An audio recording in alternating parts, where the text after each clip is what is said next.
Crollo del Morandi. Si è insediata questa mattina la commissione di esperti che affiancherà la struttura commissariale presieduta dal governatore ligure per la gestione dell'emergenza. Vogliamo il nuovo ponte, bello e in poco tempo. Il sindaco Marco Bucci rilancia la richiesta per Genova. Metà degli sfollati hanno trovato una sistemazione, ora si lavora alla viabilità alternativa. L'Expo Fontana Buona ha aperto con uno sguardo attento ai giovani, premiati 3 portacolori nell'ambito sportivo, del volontariato e delle attività produttive. Oggi giornata dedicata alla nocciola. Rimborso degli oneri di depurazione in bolletta. Continuano le sentenze favorevoli agli utenti che hanno fatto causa per aver pagato un servizio in alcuni comuni non fornito dal gestore. La Regione punta all'abolizione delle aree contigue del Parco dell'Aveto. Dibattito acceso, contraria a Borzonasca, a rischio gli investimenti e l'offerta turistica dell'area. Ad un anno dalla sua scomparsa, la Caritas diocesana ricorda Laura Labate. Domani nella chiesa di San Giovanni Battista a Chiavari, celebrazione eucaristica in suo suffragio. Buonasera ai telespettatori di TG Oggi. In apertura torniamo a parlare del crollo del ponte Morandi. Prima riunione operativa questa mattina a Genova per la commissione di esperti che affiancherà il lavoro di Regione e Comune nella gestione dell'emergenza. Tra le scelte che potrebbe veicolare quella su come andrà demolito e ricostruito il ponte e la possibilità di permettere agli sfollati di tornare per qualche ora nelle loro case per recuperare alcuni oggetti personali. Vediamo il servizio. Si è insediata ufficialmente questa mattina la commissione di esperti che dovrà coadiuvare tutte le decisioni del commissario delegato per il superamento dell'emergenza Giovanni Toti e il sindaco di Genova Marco Bucci per tutte le attività relative alla messa in sicurezza, alla definizione della zona rossa e al piano di abbattimento del ponte. Da oggi la commissione sarà al lavoro per acquisire tutta la documentazione necessaria ed effettuare i sopralluoghi e le attività di monitoraggio per coadiuvare il commissario. A farne parte, oltre a Toti e Bucci, anche l'assessore regionale alla protezione civile Giacomo Giampedrone, il segretario generale della Regione Liguria Pierpaolo Giampellegrini e gli esperti Stefano Pinasco, ingegnere del Comune di Genova, Enrico Zio, professore ordinario del Politecnico di Milano, Emanuele Gissi, capo nazionale dei Vigili del Fuoco e Pietro Croce del Consiglio Superiore dei Lavori Pubblici. Commissione tecnica di cui ci avvarremo noi e il Comune e il Sindaco per tutte le decisioni che da oggi verranno prese relative ai lavori da fare. La Commissione si è aggiornata la prossima settimana per una prima valutazione dello stato di sicurezza e del piano di abbattimento del ponte non appena verrà presentato in forma definitiva da Società Autostrade. Intanto questa mattina il presidente Toti ha fatto visita al punto ANPAS allestito a Genova Campi in prossimità del ponte crollato e ha fatto il punto sullo stato di rimozione delle macerie e sulla successiva fase di ricostruzione. Obiettivo principale delle istituzioni è fare presto. A me preoccupano tante cose, ma francamente il maltempo è una variabile di cui tutti i cantieri devono tenere conto. Mi preoccupa molto che si possa cominciare in fretta, mi preoccupa molto che si scelga il piano migliore, quello meno invasivo, mi preoccupa moltissimo che si cominci presto perché prima si comincia e prima si finisce, l'abbattimento di quel manufatto è propedeutico all'inizio della ricostruzione. Siccome abbiamo detto di voler dare un ponte a questa città sicuro, bello e in tempi molto ragionevoli perché la città sta soffrendo, è bene che si cominci presto. E c'è un video di una telecamera fissa di un'azienda con sede in Corso Perrone a Genova che riprende chiaramente il momento del crollo del ponte Morandi dello scorso 14 ottobre, notizia che andiamo a leggere sul sito di ANSA Liguria. Il video è in mano agli investigatori e non è stato diffuso. Le immagini, ha spiegato il procuratore Francesco Cozzi, non le possiamo divulgare per motivi investigativi. Se i vari testimoni oculari che stiamo sentendo le vedessero rischierebbero di raccontarci una versione inquinata di come sono andate esattamente le cose. Così ci permette anche di escludere mitomani che possano inventarsi le cose. Nel frattempo gli investigatori della squadra mobile stanno indagando sui blackout che ha interrotto le riprese delle telecamere di Autostrade. Per affrontare l'inchiesta la Procura chiede aiuto al Ministero di Giustizia per avere altri magistrati. Da mesi mancano 5 sostituti procuratori e dopo il crollo di Ponte Morandi 2 PM dovranno affrontare un'indagine che si prefigura lunga e molto tecnica. E nel frattempo Autostrade per l'Italia comunica l'estensione dei beneficiari delle esenzioni dai pedaggi nell'area genovese rispetto alla prima già operativa. In particolare l'esenzione dal pagamento del pedaggio per l'intera tratta Genova-Pra, Genova-Pegli, Genova-Aeroporto si applicherà anche per chi proviene dalle entrate autostradali a Ponente fino ad Albissola e Ovada inclusi. Le esenzioni dell'intera tratta Genova-Bolzaneto, Genova-Ovest, Genova-Est si applicheranno anche a chi proviene dalle tratte di A7 e A12, comprese tra i caselli di Vignole e Sestri Levante. Tale estensione dei beneficiari dell'esenzione del pedaggio sarà operativa da giovedì 6 settembre. L'obiettivo è quello di agevolare gli spostamenti dei cittadini genovesi e di chi abita nelle zone limitrofe. Ieri l'incontro tra le istituzioni e società autostrade per le ipotesi di demolizione del Morandi. Presente al tavolo anche il sindaco di Genova Marco Bucci che prima di raggiungere in qualità di sindaco della città metropolitana Calvari, dove era in corso la cerimonia inaugurale di Expo, ha ribadito la necessità di ripristinare al più presto il collegamento viario della Valpolcevera. Sentiamo. E poi vogliamo un nuovo ponte, il ponte più bello in poco tempo. Due richieste semplici ed esplicite. Al termine della riunione in Regione Liguria con il governatore Toti e la società autostrade, il sindaco di Genova Marco Bucci ha raggiunto gli stand di Expo a Calvari. I punti cruciali, superata l'emergenza, rimangono due: sfollati e viabilità cittadina. Tra chi ha deciso di prendere il contributo e chi invece è andato in una nuova casa siamo più di 130 famiglie ora. Totale sono 251, quindi vedete un po'. L'altra cosa importante è che la mobilità migliora giorno dopo giorno, continuiamo a fare variazioni giornaliere per arrivare al risultato finale, ma ci riusciremo. La strada dell'Ilva, quella famosa che è al di là del porto, del confine portuale, sta andando avanti, i lavori vanno avanti come da programma. Il lotto 10, che è l'attacco diretto dall'autostrada sino a Guidarossa, è stato anticipato, per metà novembre sarà pronto, quindi marciamo in questa direzione. Ma lo sguardo del sindaco della città metropolitana non manca di posarsi anche sul territorio della Fontana Buona, una zona importante, ricca di peculiarità spesso poco valorizzate. Pezzi unici che noi forse dovremmo rilanciare di più. Noi ad esempio come città metropolitana facciamo poco per questo, dovremmo fare molto di più. Uno dei temi ricorrenti sollevato anche durante la cerimonia inaugurale di Expo è stato proprio quello delle infrastrutture, in particolare la rete viaria, per la quale la Valle attende da anni risposte concrete. Dobbiamo continuare a investire. Le infrastrutture sono assolutamente importanti, che se ne dica al di fuori di qualunque battaglia politica, l'infrastruttura è un punto chiave dello sviluppo del territorio, non possiamo rinunciare all'infrastruttura. So che ci sono progetti qui in Fontana Buona, dal tunnel a tante altre cose, dobbiamo cercare di metterli nella condizione giusta. E col sostegno di istituzioni, enti e associazioni di volontariato si è aperta ufficialmente ieri la 34esima edizione di Expo Fontana Buona. L'edizione 2018 è considerata un punto di partenza per il rilancio complessivo della vallata, a partire dalle giovani promesse del territorio premiati nel corso della cerimonia inaugurale, aperta da un minuto di silenzio per ricordare le vittime del Ponte Morandi. Vediamo.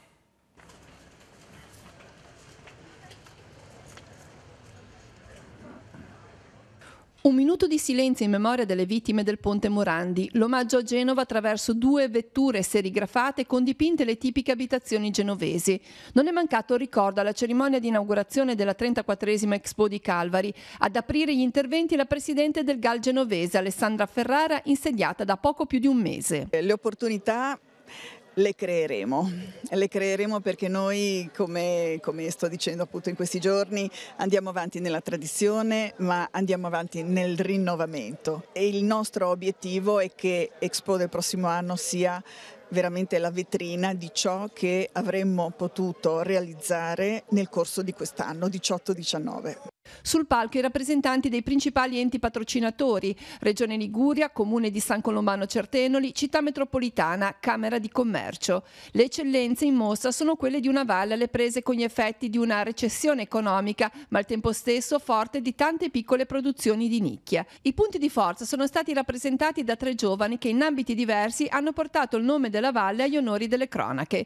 Per lo sport, Luca Raggio, ciclista professionista di Coreglia Ligure. Sto vivendo una bella stagione e sto un po' vivendo tutte le nuove esperienze, soprattutto correre all'estero, magari, che è un po' la cosa diversa dal solito. Nell'ambito sociale del volontariato, Arianna Cotiledone, milite volontaria della Croce Rossa di Cicagna, impegnati nei giorni dell'emergenza a Genova. E vedere uno scenario del genere dal vivo, ti lascia senza parole. Per quanto riguarda la Croce Rossa, noi abbiamo fatto servizio di mensa, quindi portavamo da mangiare ai soccorritori. Ed infine uno dei settori trainanti della Valle, l'agricoltura, con una giovane, Anna Aste, entrata a far parte del direttivo CIA in virtù di una passione ereditata dalla famiglia. Adesso con questo nuovo incarico cerco un po' di portare avanti dare un po' voce a tutti i vari problemi dell'agricoltura, far sì che si possa risolvere qualcosa.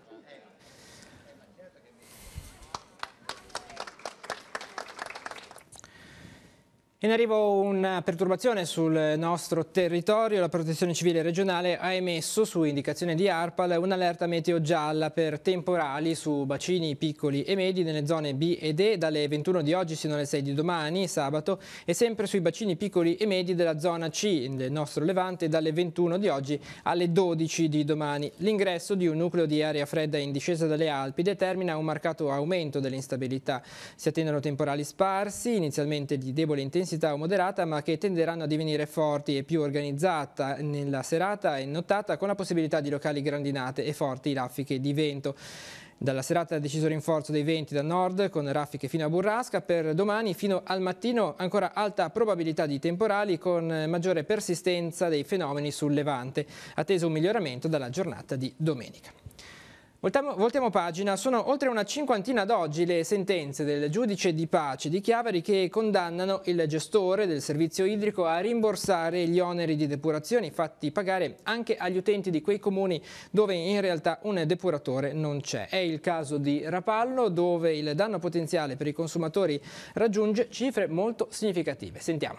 Dovessero azionarsi tutti gli utenti, siamo in una cifra che noi quantifichiamo in circa 50 milioni di euro. 50 milioni di euro. A tanto potenzialmente ammonterebbe il rimborso del gestore se tutti i cittadini di Rapallo presentassero il ricorso per aver pagato in bolletta un servizio, quello della depurazione delle acque, quando in realtà nella cittadina del Tigullio occidentale ad oggi non ci sono impianti di depurazione degni di questo nome. Situazione questa messa nero su bianco da una sentenza del 2017 dalla Corte di Appello di Genova.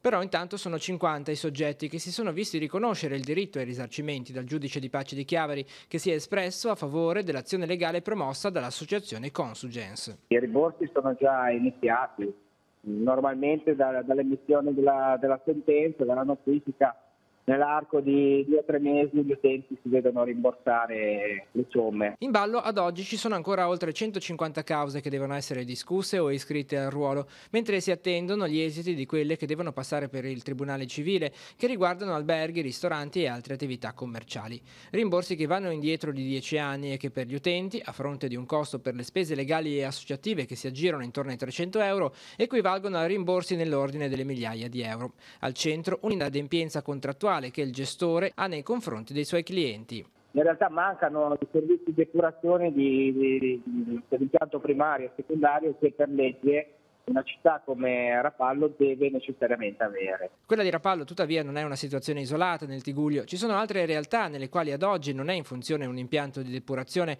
come Casazza Ligure o Sestri Levante. Anche per gli utenti di questi comuni esiste la possibilità di intraprendere un'avvertenza legale che porti ai rimborsi. A noi sostanzialmente serve poco, cioè servono le bollette e dimostrare che questi oneri sono stati pagati, quindi l'utente deve metterci nella condizione di poter quantificare il danno che ha subito pagando questi oneri e con questa documentazione sostanzialmente siamo in grado poi di poter agire nei confronti del gestore.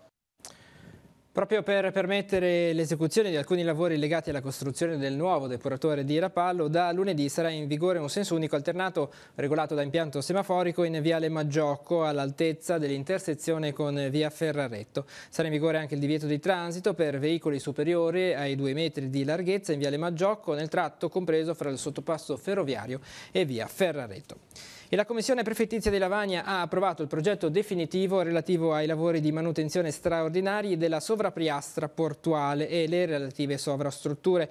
I lavori, del costo complessivo di oltre 80.000 euro, vedranno il ripristino della guaina impermeabilizzante in PVC e la verifica dei risvolti di impermeabilizzazione adiacenti i cupolotti di areazione in policarbonato con la sostituzione di quelli danneggiati. I lavori, una volta indetta la gara di affidamento, dovrebbero iniziare prima della fine dell'anno. In autunno partirà invece il progetto di asfaltature che prevede il rifacimento parziale della pavimentazione nei punti maggiormente deteriorati. Per questo sono stati stanziati 100.000 euro, 30.000 dei quali saranno utilizzati per la realizzazione di un nuovo ascensore a Palazzo Ravenna, edificio che ospita tra l'altro la biblioteca, il cui attuale impianto risulta non riparabile e non adeguabile alla normativa di sicurezza vigente. I lavori in questo caso avranno durata di 45 giorni e inizieranno entro la prima decade di settembre.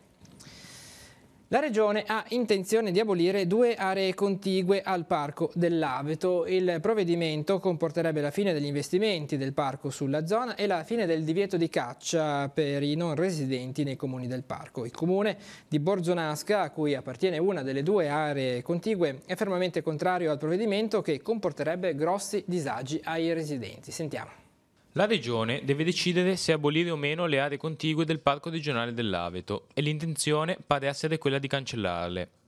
Le 2 aree riguardano la zona sotto al Monte Aiona, appartenente al comune di Borzonasca, e quella della miniera Il Gambatesa, interna al comune di Ne.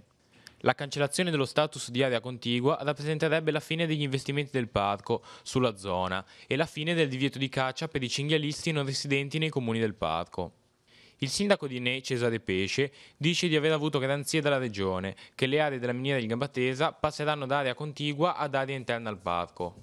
Assolutamente contrario il sindaco di Borzonasca, Giuseppino Maschio, che non crede ci sia una valida ragione per escludere aree con un'importante valenza ambientale che arricchiscono l'offerta turistica del parco. Lo stesso parco negli anni precedenti ha investito molto in alcune strutture presenti nell'area contigua, come il rifugio del Passo del Bocco, il rifugio della Malga Zanoni, la Malga di Perlezzi e il rifugio Aventarola. Sostiene poi che la scelta dell'abolizione sia solamente per accontentare i cacciatori che vengono da lontano e che altrimenti non potrebbero svolgere attività venatoria nell'area contigua al parco. Per lavori di asfaltatura lungo la strada provinciale 56 di Barbagelata, nel comune di Rezzoaglio, da lunedì a venerdì 14 settembre sarà in vigore un senso unico alternato regolato da semafori nei tratti oggetto dell'intervento. L'impianto sarà in funzione dal lunedì al venerdì dalle 7:30 alle 18. Ha fatto visita oggi alla Sincope Unit della cardiologia di Lavagna, diretta dal professor Brignole, la presidentessa della Società Cinese delle Sincopi, la dottoressa Wenling, professore di cardiologia all'Università di Pechino. Motivo della visita è l'interesse a studiare il modello di diagnosi e cura impiegato nella ASL 4 Chiavarese, riconosciuto a livello internazionale. In questi giorni sono state pubblicate infatti su European Health Journal le nuove linee guida europee per la diagnosi e il trattamento della sincope a cura della Società Europea di Cardiologia, che vedono come primo nome redattore nonché presidente del gruppo di lavoro proprio il professor Brignole. La pagina diocesana adesso. Il 1° settembre di un anno fa concludeva il suo cammino terreno Laura Labate, docente, ex presidente dell'Azione Cattolica e direttrice della Caritas diocesana. Per ricordarla e per ritrovare oggi i frutti del suo impegno appassionato, la diocesi di Chiavari si ritroverà domani mattina alle 10 nella chiesa di San Giovanni Battista a Chiavari per celebrare l'Eucarestia. Sentiamo. È trascorso un anno dalla salita al cielo di Laura Labate, la diocesi di Chiavari vuole ricordarla non tanto per la persona ma per quello che ha lasciato, la sua presenza qui in mezzo a noi. Certo, è il 1° settembre alle ore 10 celebreremo l'Eucarestia qui in San Giovanni ricordando un anno dalla morte di Laura ed è importante non soltanto il ricordo, perciò tutto ciò che ciascuno custodisce nel cuore, ma cogliere anche un po' lo stile che ci ha consegnato, uno stile di attenzione al povero, uno stile di non esibizione di sé, lo stile di una profonda umanità vissuta nel femminile ma donata a tutti. Nel Vangelo Gesù dice: se il seme non muore non porta frutto. Quali sono i frutti che Laura sta ancora lasciando per la nostra Chiesa? Ma certo, ciascuno custodisce e si lascia alimentare da quelli che sono stati gli incontri che sono stati vissuti con lei.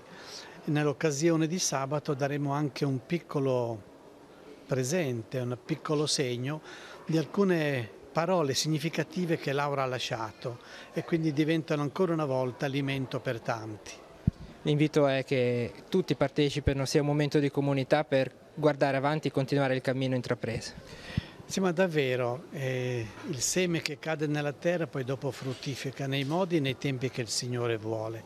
E allora accogliere la sua memoria nella preghiera e nell'Eucaristia vuol dire fare un cammino verso quella pienezza di umanità che è la gloria nel cielo.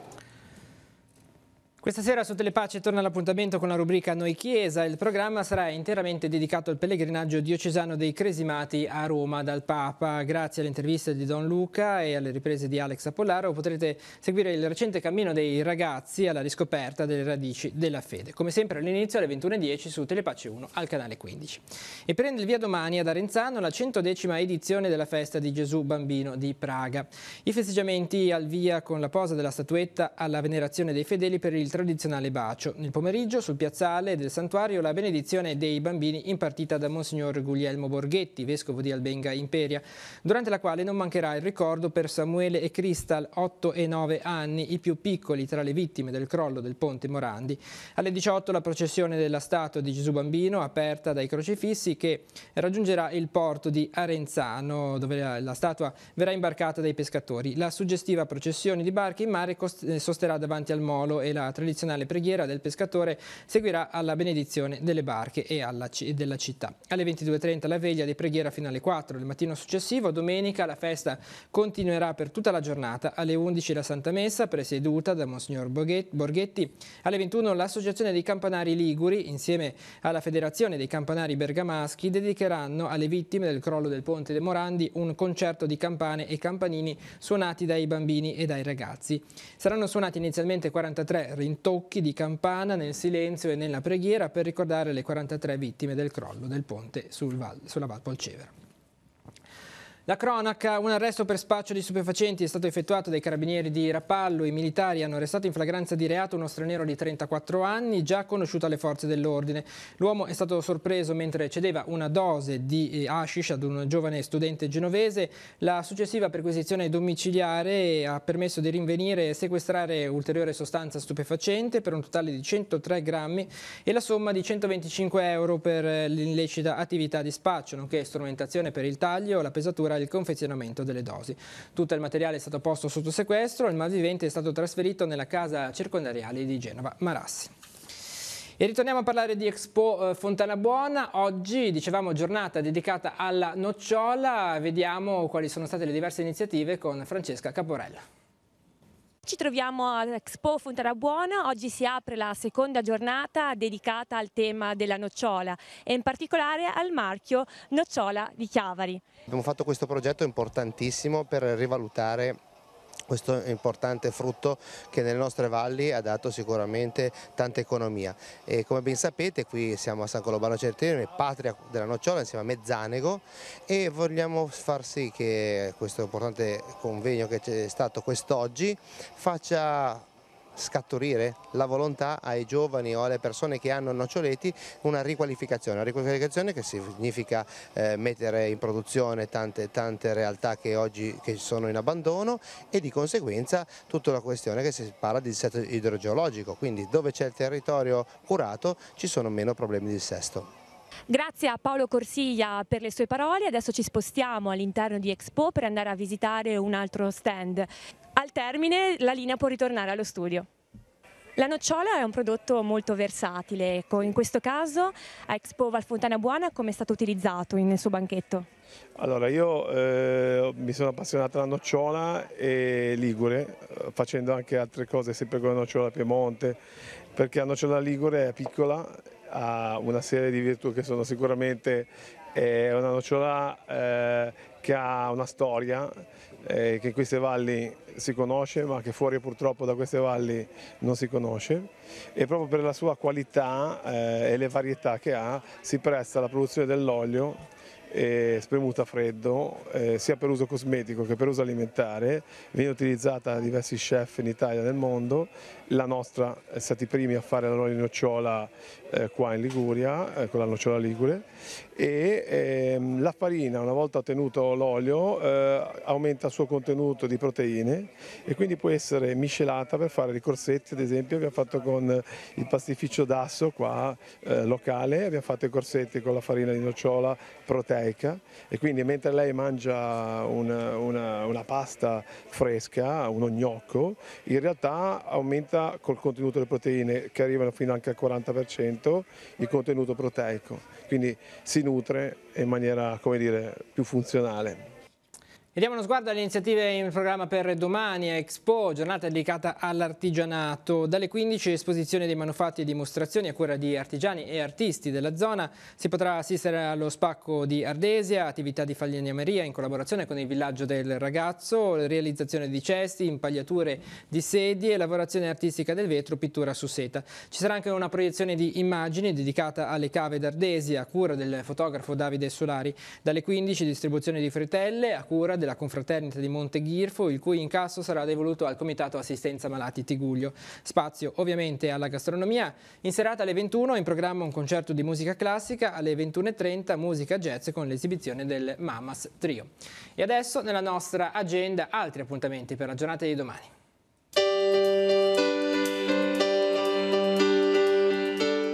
Appuntamenti in agenda per sabato 1 settembre, seconda giornata del Festival della Mente a Sarzana. Gli incontri inizieranno dalle 9:30 e proseguiranno fino a sera. Alle 10 l'inaugurazione di un defibrillatore a Carasco all'ingresso del nuovo palazzo comunale. L'apparecchio è stato donato dai genitori di Giorgia Brix in memoria della figlia scomparsa recentemente. Seconda giornata dello Street Food and Fun in via 20 settembre a Sestri Levante, apertura degli stand gastronomici a partire dalle 11:30. È visitabile nelle sale dell'antico castello sul mare di Rapallo la mostra I ragazzi del bottone tricolore, la memoria, il sacrificio e l'orrore della Grande Guerra nella visione degli artisti liguri. L'esposizione resterà aperta fino al 16 settembre, dal lunedì alla domenica, con orario 16-19. Alle 17:30 nel Museo del Damasco di Lorsica sarà inaugurata la mostra pittorica dell'artista chiavarese Ermanno Dimitri. Aperitivo con l'autore a San Michele di Pagana a Rapallo alle 18. Enrica Melossi dialoga con Ivaldo Castellani. Festa del Mangia a Framura, il percorso gastronomico in 9 tappe, partenza in località Costa alle 18. Sesta c'è la Notte Bianca a Sesta Godano, prenderà il via alle 19:30 in piazza Marconi e coinvolgerà tutte le altre vie del centro. L'associazione L'Agorà di Lavagna organizza un evento benefico. Insieme si può a favore degli sfollati in seguito al crollo del ponte Morandi di Genova. Alle 21 nella Torre del Borgo di Lavagna Federico Fabbri parlerà di libri. Serata musicale di fine estate al parco di via Tino Paggi a Sestri Levante. Dalle 21 suoneranno i Bad Influence Rock Blues, gli Ophelia e altri gruppi. Si conclude il festival in una notte d'estate al Teatro Comunale di Sori. Alle 21:15 Andrea Montadonna interpreterà il Fu Mattia Pascal. Festa di Nostra Signora della Cintura in località Prioria di Graveglia a Carasco, dalle 21:30 ballo liscio e moderno. Infine il Corpo Bandistico Città di Rapallo presenta il concerto Ricostruiamo l'armonia insieme. Alle 21:30 in piazza Canessa a Rapallo i fondi saranno devoluti a favore del complesso bandistico Città di Norcia.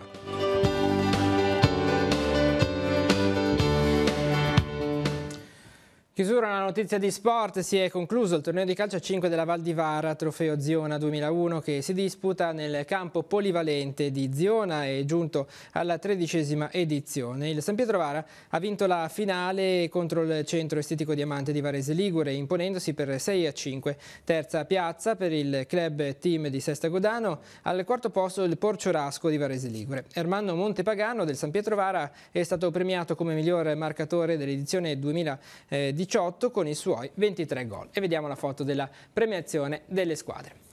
Si conclude così questa edizione di TG oggi. L'informazione torna domani 12:45 con la prima edizione del TG13. Tutte le notizie le trovate sul nostro sito teleradiopace.com. Grazie per essere stati con noi e buon proseguimento di serata.